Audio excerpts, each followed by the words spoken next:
Welcome to the AUA News Inside Tract podcast. Today's Inside Tract podcast is part of the Voices series, which is brought to you by the Diversity, Equity, and Inclusion Committee. Here we'll be joined in conversation with committee members, AUA members, and urologists from around the world to discuss how to build a strong, vibrant, and diverse urological community.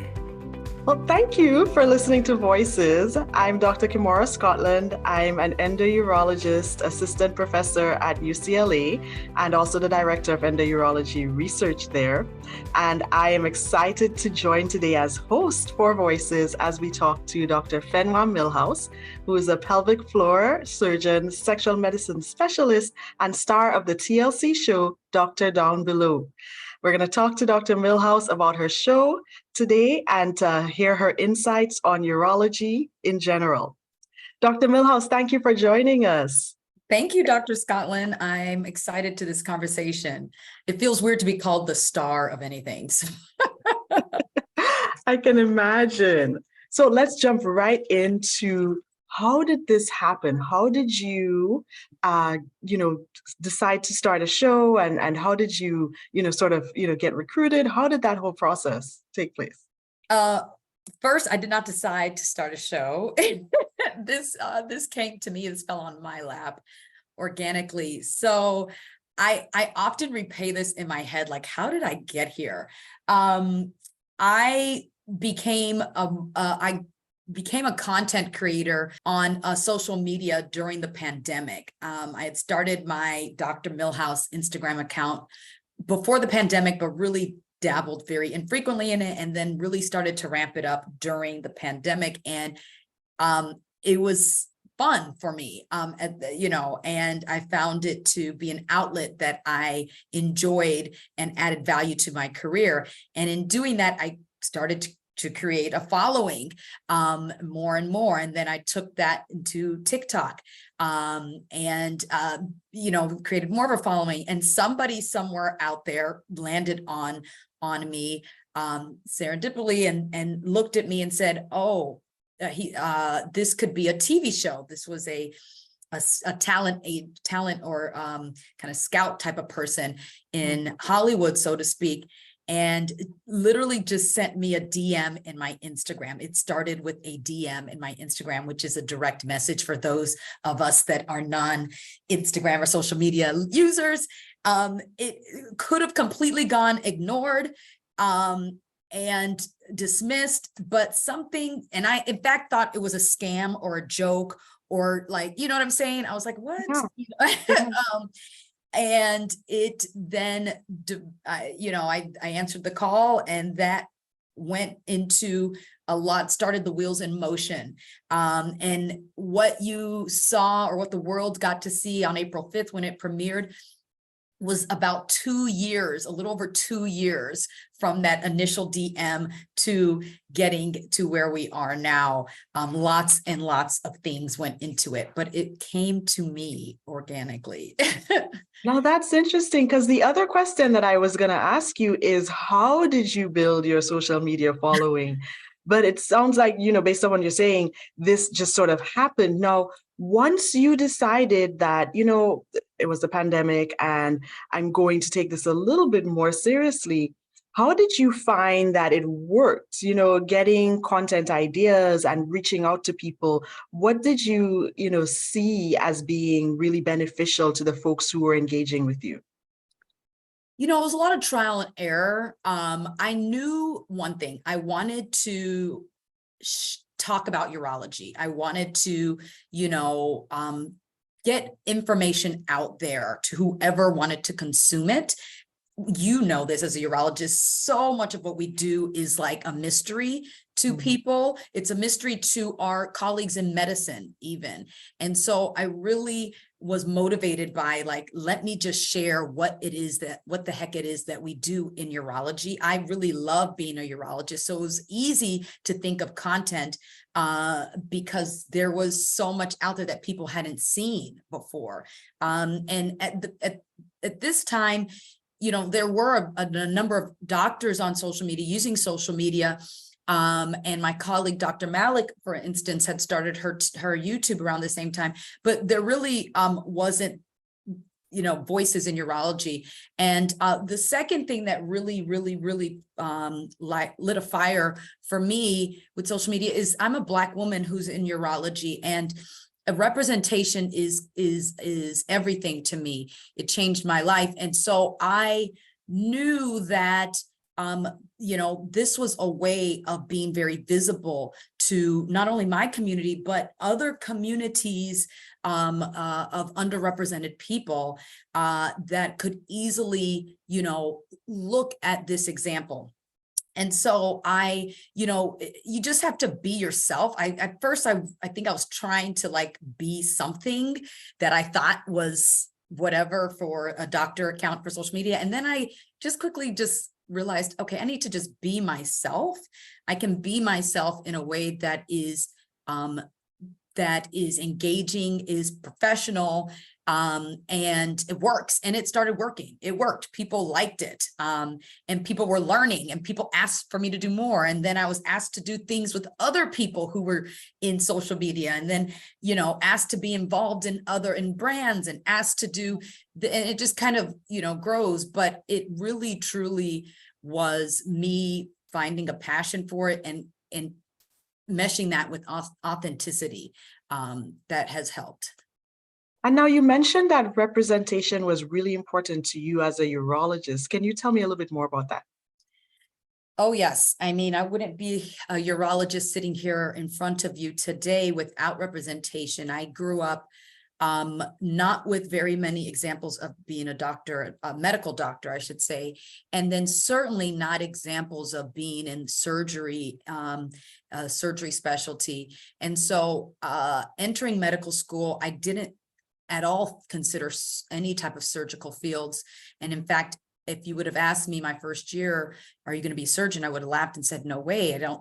I can't see it. I don't have what it takes. And why did I feel that way? I go back in my head. I'm like, what made me feel that way? It's the lies and the things that the world tells you about yourself when you don't see examples of people that look like you.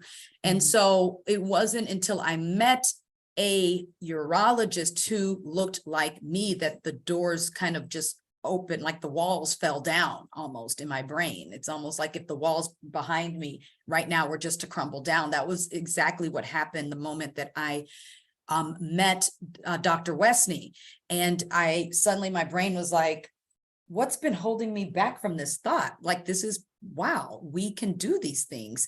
We can do these as women. We can do this as Black women. We can do this as people of color. And so that is ingrained. I can go back and remember that feeling that I had when I saw that representation. And so it is absolutely critical. It matters. It is not fluff. It's not, it's not fluff statement to say that, and it changes lives. I've already had multiple encounters with now urology residents who said, Dr. Milhouse, I saw you on XYZ, or I met you at XYZ, and you literally opened the door to urology for me. So, and I'm sure Dr. Scotland, like you too, as you go about and doing your work, you're just doing the work of urologists. You don't know how many minority trainees, students, whatever, that you are inspiring just by being you.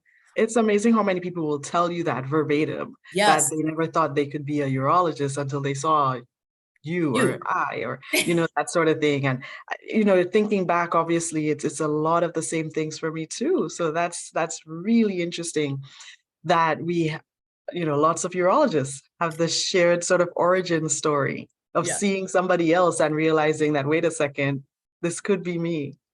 Yeah. Now, let me ask you a little bit about the show.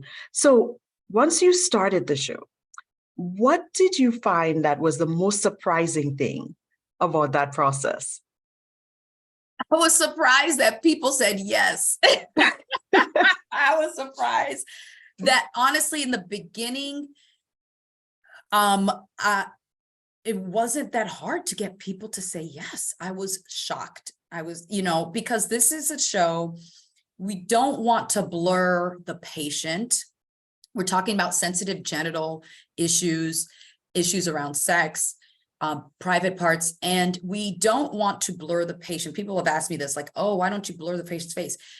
We don't want to do that because we need to have the audience connect with that individual. If the audience doesn't connect with that individual, then they see this condition as something that they deal with over there. Not, they don't see themselves in that person. They can't see this as this condition that could happen to somebody they love, or somebody close to them. So that's really important, is to share the story of the individual patients in the show, humanize them. And so therefore their condition, it becomes, it loses some of that stigma. And so to find somebody who, hey, can we film your genitals and have me operate on you and film you all, and this will be on national TV. I was shocked that people kept saying yes. Yeah, people kept saying yes. Yeah. Yeah. I would have thought that would have been one of the biggest challenges of filming. I mean, there was obviously people who said no, but I will tell you I want to say the first 4 people I asked, they said yes. I got more yeses the first round of asks than I got no's. And then when we brought in the search to just even outside the United States, as you see in the pilot, there are patients that flew in from out of town. These are people who've never even met me, who never even met me, and met me like a few days before filming. And here I am doing surgery on them. And so it's really humbling to know that people are suffering from conditions and were gracious enough and trusting enough to trust me, again, a complete stranger at the time to them, to do that and do this all on national TV. I agree. I think a lot of our patients, when they come to us, have come to us after years of telling themselves that this is just something I'm going to have to deal with.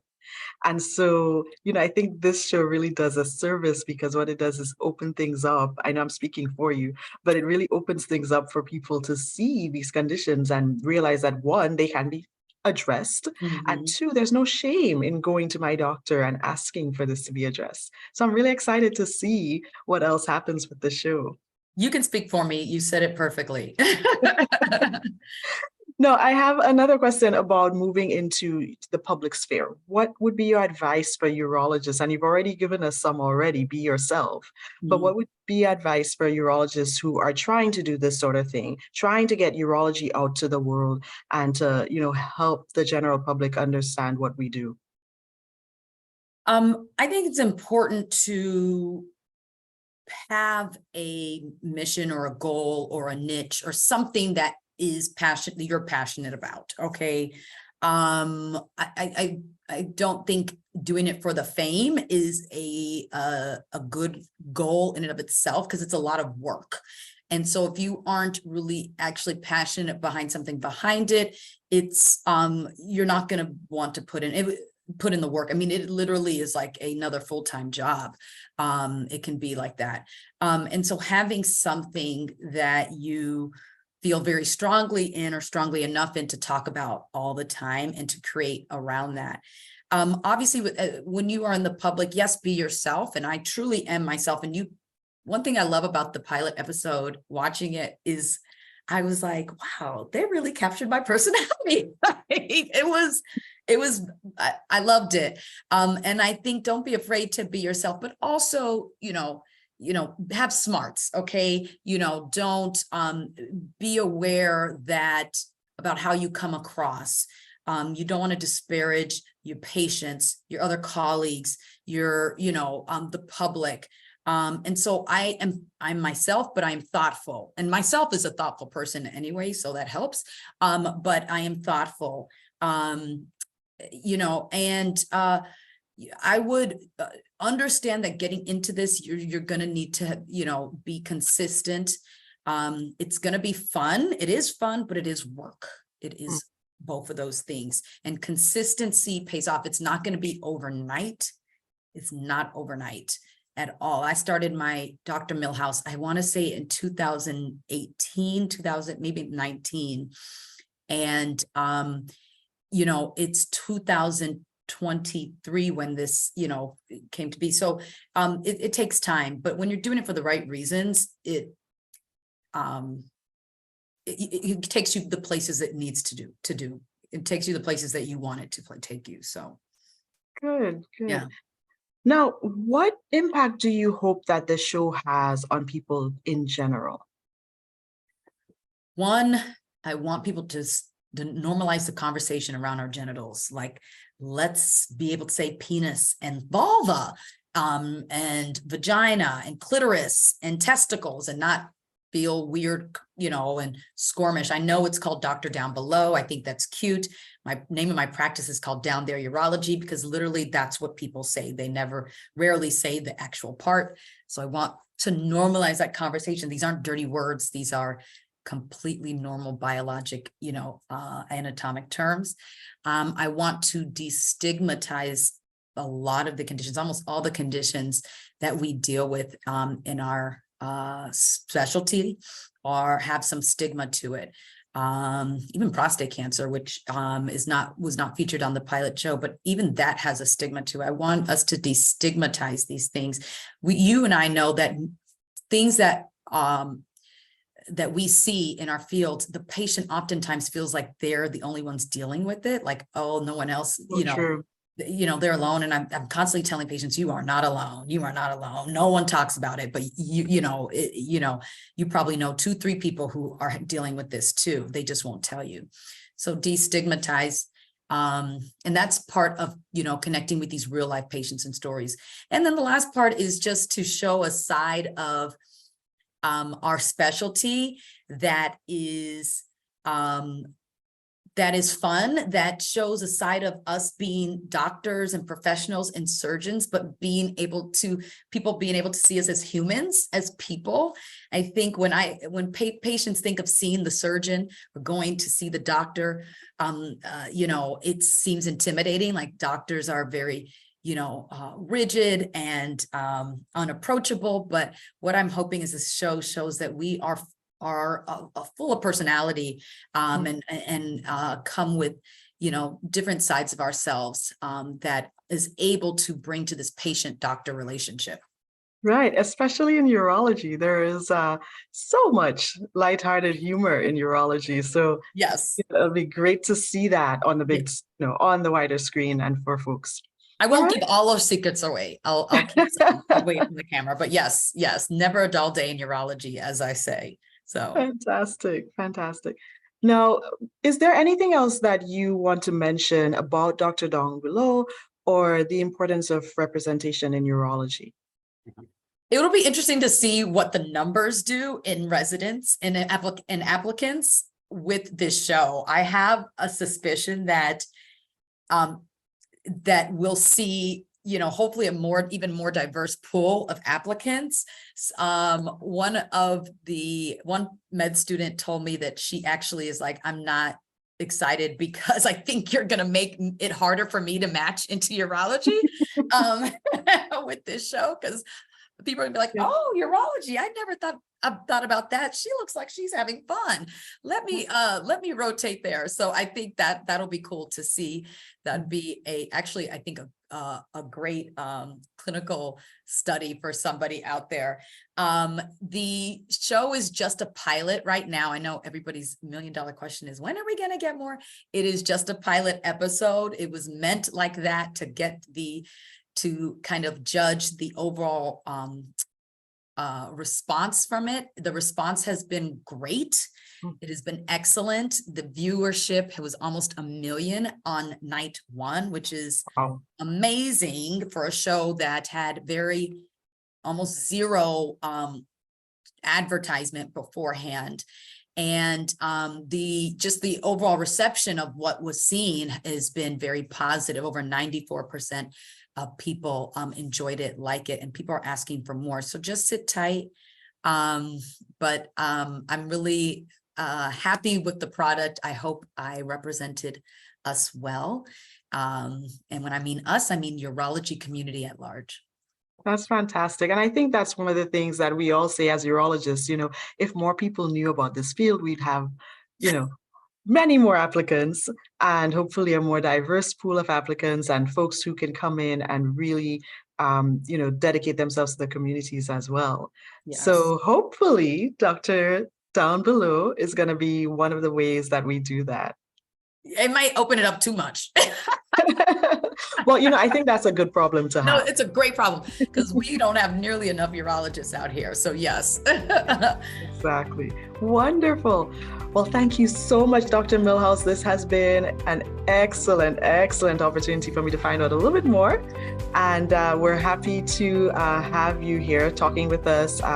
Thank you to the AUA for having this conversation and to Voices in particular for this series. Thank you, Dr. Scotland. Thank you, AUA. It's been a pleasure. And have a good evening. This has been Voices, an AUA News Inside Tract podcast, and is brought to you by the Diversity, Equity, and Inclusion Committee. For more information about the AUA's diversity, equity, and inclusion efforts, visit auanet.org/diversity.